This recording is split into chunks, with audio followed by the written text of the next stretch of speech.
Bonsoir, émission exceptionnelle. Ce soir, vous l'avez compris, à l'occasion du 50e anniversaire de la libération de la Corse. France 3 Corse vous propose ainsi, à partir d'aujourd'hui, une série de rendez-vous télévisés qui, je l'espère, nous permettront de mieux comprendre le contexte, les enjeux et la signification de cette libération de la Corse intervenue le 9 septembre 1943.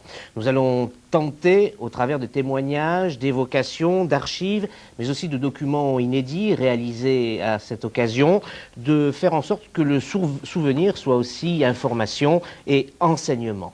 Pour ce premier rendez-vous, des invités, bien sûr, sur ce plateau. Un premier rendez-vous proposé par la rédaction de France 3 Corse et le service des programmes. Et parmi ces invités, le premier d'entre eux, notre hôte étranger, le général Elio Mourac. C'est un spécialiste de la recherche sur la lutte antifasciste au sein de l'armée italienne. Il a lui-même combattu auprès du général Tito, Et quand on sait le rôle que les Italiens ont eu en Corse pour sa libération en septembre 1943, c'est d'ailleurs la première fois que les Italiens se sont trouvés à combattre avec les Alliés contre l'oppresseur nazi, sa présence ici a toute sa signification. Les propos du général Mourac, qui s'exprime bien sûr en italien, seront traduits par Madame Mondolone Annunziade. Devrait arriver sur ce plateau Philippe Peretti, enseignant, responsable au service départemental des archives de la Haute-Corse de cette période un peu du 50e anniversaire de la Libération. Il devrait nous rejoindre dans quelques instants. Il arrive de Bastia. Près de moi, André Mastor, un écrivain, je dirais aussi un passionné. Avant tout, André Mastor prépare un ouvrage sur un Corse qui a monté des réseaux de résistance à Paris, notamment un certain monsieur Félix Orsigne. Et ce sera aussi pour nous l'occasion de parler de tous ceux qui ont combattu ailleurs qu'en Corse contre le nazisme et contre le fascisme, et tous ceux qui sont partis de Corse après la libération de 1943 pour continuer leur combat.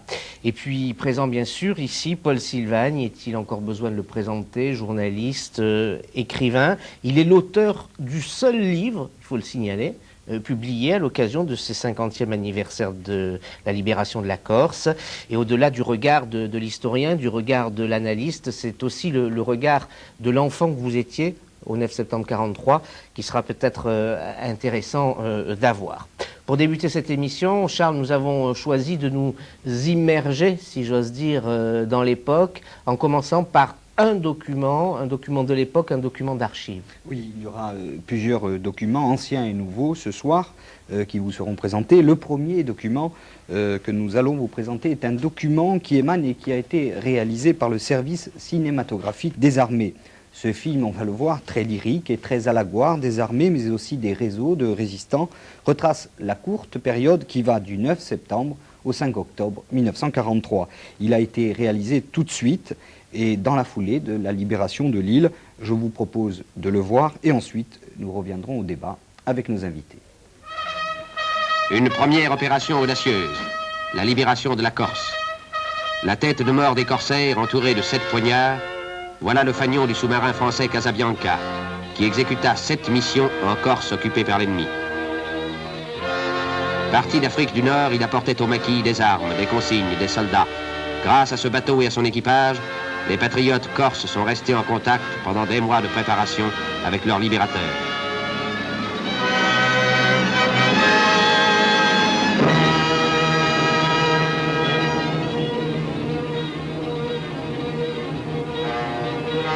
Le 13 septembre 1943, ils arrivent. Des bateaux français transportent les avant-gardes de l'armée d'Afrique qui tentent sur l'île une opération de surprise. Le 14, nos troupes débarquent à Ajaccio. Elles partent immédiatement à la poursuite des Allemands. Le 24, nous occupons Bonifacio. Et nous arrivons le 5 octobre à Bastia, dernier centre de résistance ennemie. Ajaccio. Depuis 4 jours, l'action des patriotes et de nos éléments de choc a maintenu l'ennemi hors de la ville. Nos contre-torpilleurs peuvent accoster.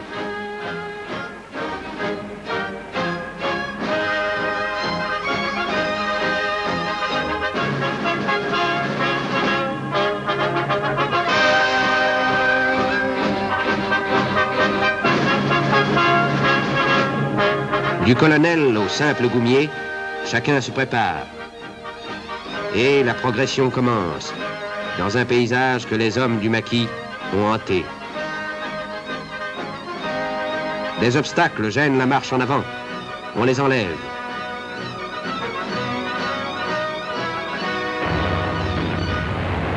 Des avions mitraillent les éléments de reconnaissance. On les abat.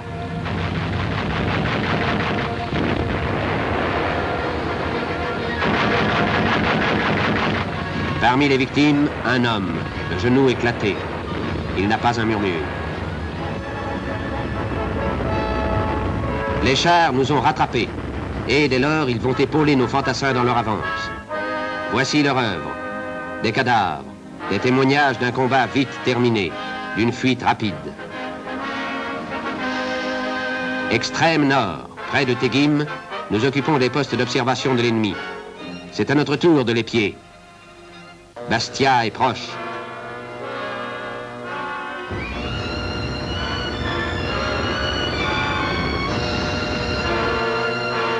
Le lendemain, 5 octobre, 6 heures du matin, les premiers éléments français pénètrent dans une ville abandonnée par des maraudeurs en Feldgrau.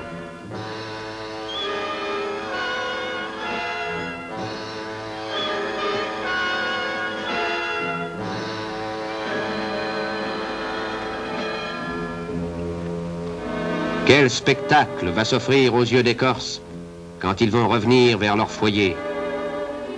Un port dévasté, des cadavres, des ruines. Pourtant, demain, ils retrouveront leur village, leur ville, où flottera désormais seul le drapeau français, hissé comme celui-ci par un de leurs compagnons d'armes. Paul Silvani, la première question sera pour vous. C'est une question de forme et de technique, mais elle est indispensable. À ce moment-là, au moment où le document a été réalisé, est-ce que l'information et la connaissance sur les événements sont suffisamment importantes, d'une part, et d'autre part, à quel moment l'historien et l'écrivain a pu disposer de suffisamment d'archives secrètes ou dévoilées, d'écrits et de documents pour accomplir sa tâche? Vous savez, il faut beaucoup de temps pour disposer d'archives. Mais s'agissant du documentaire en question, enfin c'est une bande d'actualité, elle est évidemment un peu brève et très schématique, parce que finalement on ne dit rien. Hein, ça c'est bon pour être projeté à Alger, pour être projeté partout où il y a des actualités, mais ça ne peut pas aujourd'hui donner une idée de ce qu'a été le combat pour la libération. D'une part, passer sous silence l'insurrection des patriotes, passer sous silence l'attaque des Allemands sur Bastia, repoussée par les Italiens dans la nuit du 8 au 9 septembre, qui a été un des événements importants de la guerre, parce que c'est la première fois que les Italiens se sont rangés à nos côtés. Et c'était très important. Et ensuite, lorsqu'on dit que les troupes françaises ont libéré Ajaccio, Ajaccio s'était libéré tout seul d'une certaine manière, puisque les Allemands, il n'y en avait pas. Et ensuite, les Français n'ont pas poursuivi les Allemands. Au fur et à mesure que le dispositif s'est mis en place, et il a été mis en place vers le 20 octobre, et là, il y a eu 10 jours de combat réels, et ce n'était pas de la frime, ce n'était pas la guerre en dentelle. Paul Silvani, 50 ans plus tard, maintenant l'information circule beaucoup mieux, des vérités historiques réapparaissent. Néanmoins, aux yeux du grand public, pas insulaire visiblement, mais aux yeux du grand public continental, la connaissance de la libération de la Corse avant l'ensemble du continent, bien avant la France continentale, est un élément peu connu. On continue à dire que Bayeux est la première ville française à avoir été libérée, et là je crois qu'il y a tout un travail d'information, d'enseignement peut-être à voir. C'est-à-dire qu'en ce qui nous concerne, nous journalistes ou auteurs de livres d'histoire, nous essayons de le faire seulement. Vous savez, ça ne dépend pas que de nous. Hein. Il est évident que pendant des années, on a écrit que Bayeux était la première ville de France libérée. Moi, je crois, et beaucoup le croient avec moi, que la première ville de France libérée, ça a été Ajaccio, et que Bastia a été libérée en même temps qu'Ajaccio. Bastia a été reprise le 13 septembre par les Allemands à partir du moment où la décision de les évacuer par la Corse avait été prise. Donc la première ville de France libérée, c'est Ajaccio. Alors avant de discuter avec le général Mourac, on se resitue encore d'abord dans l'histoire. Où en sommes-nous le 9 septembre 1943 ou en septembre 1943 de l'état de la guerre en Europe? Quel est l'état des forces sur le front de l'Est, sur le front du Sud? Où en sommes-nous? Eh bien, le 9 septembre, bon, d'abord, les Alliés ont conquis l'Afrique du Nord entièrement. Bon. Ils ont conquis la Sicile, ils ont débarqué en Calabre et ils ont débarqué au sud de Naples, à Salerne, où il y a une tête de pont, où il y a des combats qui sont très très difficiles et très durs. En URSS, après Stalingrad, les Russes ont continué d'avancer. Et Staline attend avec impatience l'ouverture du second front. Alors le second front, il va être ouvert en Normandie en juin 1944, mais il est évident que le fait que la Corse se libère et le fait que les Italiens les Américains puissent occuper la Sardaigne à partir du 22 ou du 23 septembre, je crois, bon, il est évident que ça leur donne des bases très importantes pour aller pilonner l'Allemagne. Et donc, le second front, il est pratiquement ouvert à ce moment-là. Les Alliés qui avancent en Italie, et même, il y a une anecdote que le général, qu'un témoin m'a rapporté, que je n'ai pas pu rapporter dans mon livre parce que ça n'avait pas sa place en fin de compte, mais lorsque le général Juin est entré dans Rome, il a dit aux Alliés, laissez-moi faire, dans 2 mois je suis sur le Brenner et dans 3 mois j'entre dans Vienne. Et les Alliés n'en ont rien fait, l'état-major et les NOR n'en ont rien fait. On a dit, écoutez, nous avons fait nos programmes, nos plannings, voilà comment ça va se passer, vous n'irez pas sur le Brenner, vous prétendez y aller, mais ce n'est pas évident que vous allez y arriver. Et Juin disait, ben moi j'y arrive parce que je sais à qui j'ai affaire. Général Mourac, nous allons parler dans quelques instants de la libération de la Corse et des combats menés par les forces italiennes auprès des partisans corses et auprès des forces françaises. Mais un mot d'abord sur le contexte des années qui précèdent et sur les prétentions de l'Italie vis-à-vis de la Corse. Dans quel état d'esprit l'Italie fasciste, mussolinienne, réclamait-elle la possession de la Corse et comment a-t-elle pu ensuite justifier l'agression de 1942 qui a suivi le débarquement donc, en Afrique du Nord? Indubbiamente l'esercito italiano l'armée italienne un esercito di occupazione, un'armée d'occupation, come in molte altre regioni d'Europa. Dans bien d'autres régions d'Europe. Lo stato d'animo dei soldati, in particolare in Corsica, des soldats en particulier en Corse, non era al momento dell'armistizio depresso, anche perché operazioni belliche in Corsica non ce n'erano. Il n'y en avait pas. Anche se l'armistizio è stata una sorpresa assoluta, dal comandante in capo, generale Magli, fino all'ultimo soldato, nessuno era al corrente di nulla. Personne n'était au courant de rien. Noi abbiamo visto un breve filmato. Nous avons vu une projection. Sono d'accordo col signor Silvani, è un filmato che non è completo, mancano 2 grandi protagonisti. Nous allons venir sur cette période-là de la libération. Sì, in un secondo tempo. Mais d'abord, la revendication italienne concernant la Corse. Dans quel état d'esprit, quelle était la valeur dans l'Italie fasciste de l'époque de cette revendication?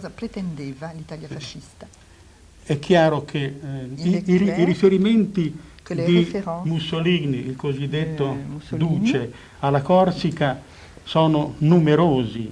C'è stata tutta quanta una letteratura e una propaganda per dimostrare che la Corsica era e doveva essere italiana. Era una delle rivendicazioni del regime fascista. Naturalmente si trattava di una propaganda artificiosa. Chi conosce la storia della Corsica sa che non è mai stata italiana, anche se le repubbliche di Genova e di Pisa, insieme naturalmente all'Austria e alla Francia, hanno vantato sempre diciamo, un primato, una priorità nel controllo della Corsica. e la Corsica italiana era un ritornello che ricorreva spesso durante il periodo fascista, ma in realtà con pochi argomenti a sostegno. Aveva cominciato con Francesco Crispi. Sì, l'occupazione della Corsica è stata la conseguenza dello sbarco degli anglo-americani in Algeria e in Marocco, altrimenti la Corsica avrebbe continuato a rimanere sotto il governo della cosiddetta Francia libera. Une question que l'on peut se poser, Paul Silvagni, d'un point de vue militaire et d'un point de vue politique, pourquoi avoir attendu le débarquement en Afrique du Nord de la part des Italiens pour venir en Corse, alors que c'était une revendication politique de leur point de vue?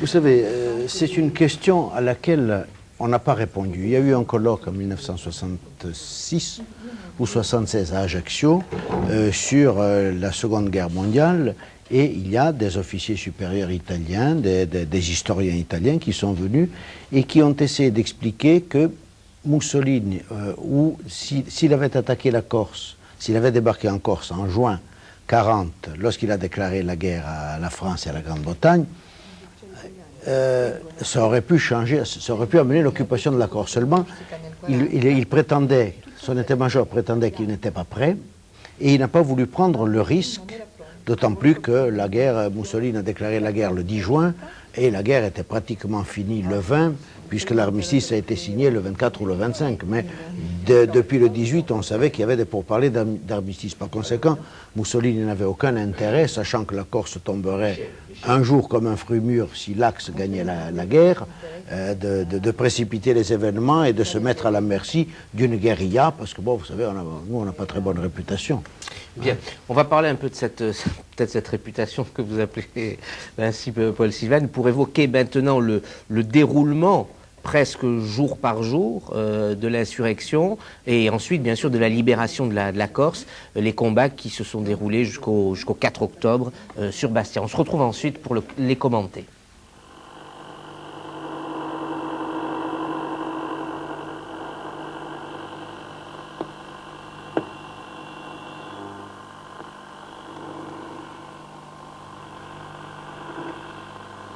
Aussitôt, comme prévu, les résistants proclament l'insurrection. À Ajaccio, le Front National lui imprime une marque politique. Discours, décrets, pris au milieu de la liesse populaire, tandis que les Italiens gardent leurs réserves. Le Front National s'empare de la préfecture et y installe un conseil de 5 membres. Arthur Giovogne, alors à Alger pour tenter de vaincre les réticences de Giraud, Henri Maillot, parent de De Gaulle, François Vittor, ancien des brigades internationales, Paul Colonnadis, chef de la mission militaire déléguée par Alger, Maurice Choury enfin, un militant communiste continental intégré dans les derniers mois de l'été à la direction de la résistance et seul présent à Ajaccio le 9 septembre. Dans le chef-lieu de la Corse, la libération se déroule sans combat. Les résistants, persuadés par ce message d'Hannibal alias Choury qu'une importante garnison allemande se trouve basée près de la ville, évitent tout affrontement.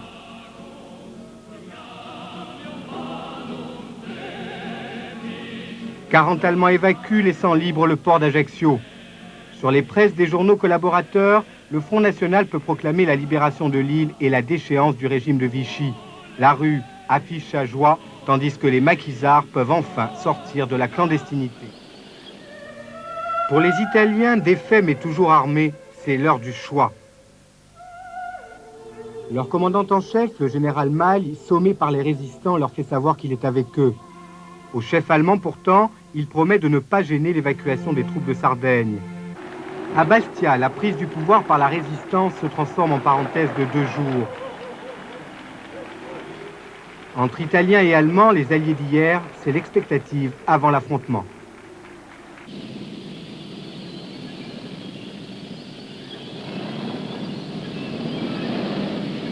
Premier théâtre d'opération désordonnée, le port de Bastia. Dès le 8, une fusillade y éclate. En jeu, l'Humanitas, un navire de transport italien. Une partie de son équipage est allemand et refuse de lui laisser quitter le port. La défense italienne réplique, le navire brûle. À leur tour, les Allemands ouvrent le feu.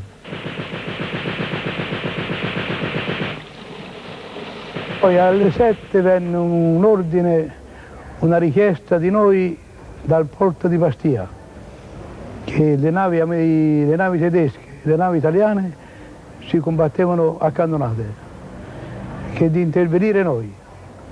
Noi si andò giù, però mancavano carri armati, allora dovevamo aspettare i carri armati e decisero di fare l'attacco la mattina alle 6. E la mattina alle 6 i carri armati avanti e noi dietro, all'assalto alla baionetta. E si fece 300 prigionieri tedeschi.